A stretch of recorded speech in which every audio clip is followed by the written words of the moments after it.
Bom dia, como vai? Vamos continuar o estudo da nossa lição.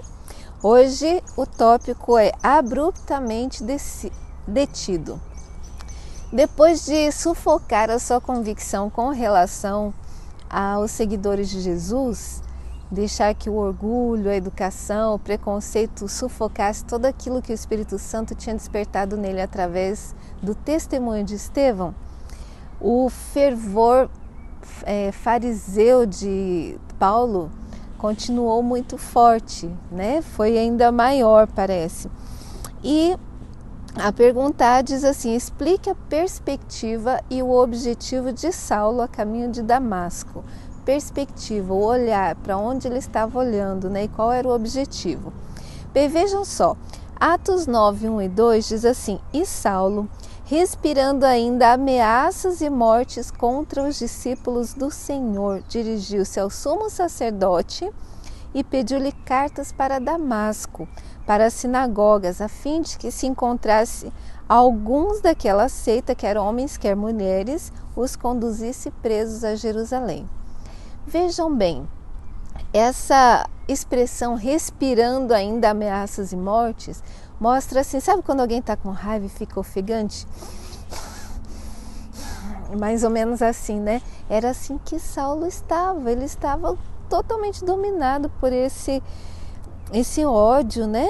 Então a perspectiva era assim: eu vou a Damasco, se eu encontrar algum seguidor de Jesus lá, eu tenho autorização aqui, né, para conduzir presa a Jerusalém essa pessoa. Olha só que ódio, né? Ele ia até lá já com esse objetivo. E aqui também diz que Saulo era muito estimado pelos judeus, pelo zelo que ele manifestava em perseguir os crentes. E depois, como ele ajudou muito no processo com Estevão, ele se tornou membro do Sinédrio, um motivo de orgulho. Isso encheu ainda mais o seu coração de exaltação, né? E de talvez assim certeza de que estava fazendo a obra de Deus.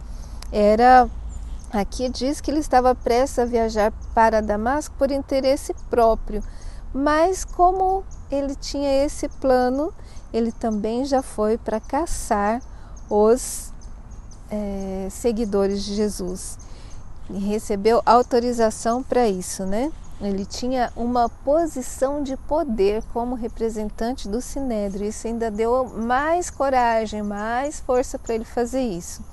Agora, ele tinha esse objetivo, mas algo aconteceu no caminho, né? A pergunta B, o que interrompeu bruscamente a fúria de Saulo? Ele estava indo a Damasco, quando estava chegando lá, já quase enxergando a cidade, as coisas bonitas da cidade, aconteceu aqui, Atos 9, 3 a 5 diz: indo no caminho aconteceu que, chegando perto de Damasco, subitamente o cercou um esplendor de luz do céu. E caindo em terra, ouviu uma voz que lhe dizia: Saulo, Saulo, por que me persegues? E ele disse: quem és, Senhor? E o Senhor disse: eu sou Jesus. Então, o que interrompeu bruscamente a fúria de Saulo? A presença de Jesus pessoal ali. Ele veio com uma luz fulgurante e colocou um fim àquele propósito terrível de Paulo. E qual foi a sua amedrontada reação? Quem é Senhor? Quem ele já disse Senhor. Já se colocou numa posição humilde, quer dizer, ele estava com medo. E então Jesus se revelou pessoalmente àquele que parecia ser o pior inimigo da cruz ali. E qual foi a descoberta que chocou Paulo? A pergunta C. Atos 9, 5 diz: e disse o Senhor: eu sou Jesus a quem tu persegues. Saulo não havia encontrado Jesus, Saulo não havia perseguido Jesus pessoalmente, mas quando ele estava perseguindo a igreja, ele estava perseguindo o próprio Senhor Jesus. E foi uma humilhação para ele saber que o tempo todo ele estava usando as habilidades dele contra a verdade. Foi um choque, foi uma mudança total na vida dele, foi um momento decisivo aquele ali. Ele achava que estava fazendo o serviço de Deus quando ele estava perseguindo o Filho de Deus. Quando o Salvador se revelou a Paulo nos brilhantes raios de glória, o apóstolo ficou indignado consigo mesmo. Imagina o choque dele quando ele descobriu isso contra a obra que havia feito. O poder e a glória de Cristo podiam tê-lo destruído.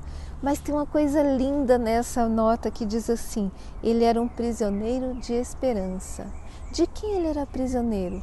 Do ódio, do preconceito, do fanatismo. Ele era um prisioneiro de Satanás, mas havia esperança para ele, como há para todos aqueles que estão longe de Deus.